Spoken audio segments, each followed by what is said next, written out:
पहले तुम ये देखो। बट प्लीज दिन के 9 और 6 के बीच ही आइए जब मेरे हस्बैंड काम पर गए हों। हाँ हाँ, बात चालू एंटनी। आजकल हस्बैंड लोग अपनी वाइफ से तेरी तारीफ करने लग गए। तबीयत से लगता नहीं है। ये तो ओस रे ओस। एकता, अभी मैं तेरे को देखता, लेकिन तू कैसी दिखती होगी। चलो अब तुमको दिखा दे साधु वाला रूप।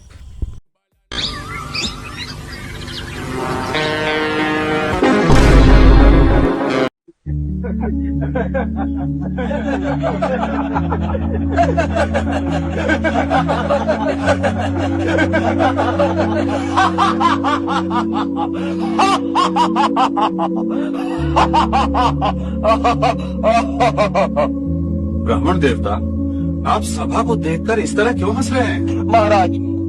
महाराज, मैं तो ये सोचकर यहाँ आया था कि जनक की सभा में आकर इन विद्वानों के बीच मैं आचार्य बंदी को शास्त्रार्थ के लिए चुनौती दूंगा, लेकिन यहाँ आकर मुझे लगा कि ये तो मूर्खों की सभा है। राजन, मैंने अपने हंसने का कारण तो बता दिया। अब आप अपने मूर्ख विद्वानों से पूछे कि वे किस पर हंसे। मुझ पर या उस कुम्हार पर जिसने मुझे बनाया? पूछो किस पर हंसे ये सब।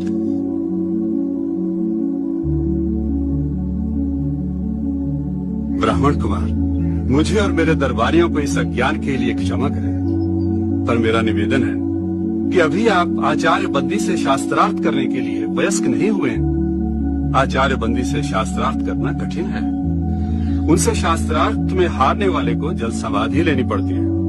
इसलिए अभी आप और विद्या अध्ययन करें। राजन, आचार्य बंदी से शास्त्रार्थ के लिए मुझ पर गुरु कृपा ही पर्याप्त है, और जो अमर है उसे मृत्यु का क्या भय।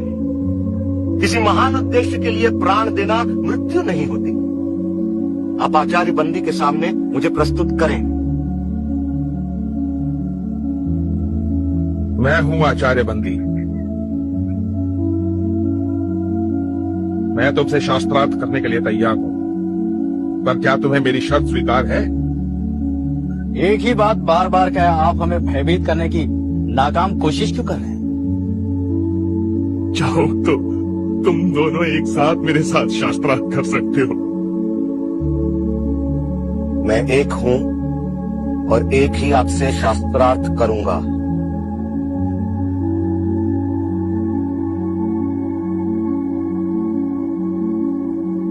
प्रपंच क्या है? जो कुछ दिखाई देता है, जो कुछ वह प्रपंच है।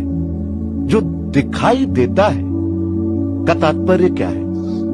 जो दृष्टिगोचर है, मन और इंद्रियों का विषय है, जिसे मैं स्वयं जानता हूं, वही दृश्य है।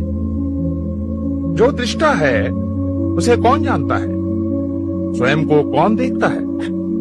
उस स्वयं, उस आत्म को देखने के लिए किसी की सहायता की जरूरत नहीं पड़ती। जैसे सूर्य को प्रकाश के लिए दिए की जरूरत नहीं पड़ती, वह स्वयं प्रकाशमान है।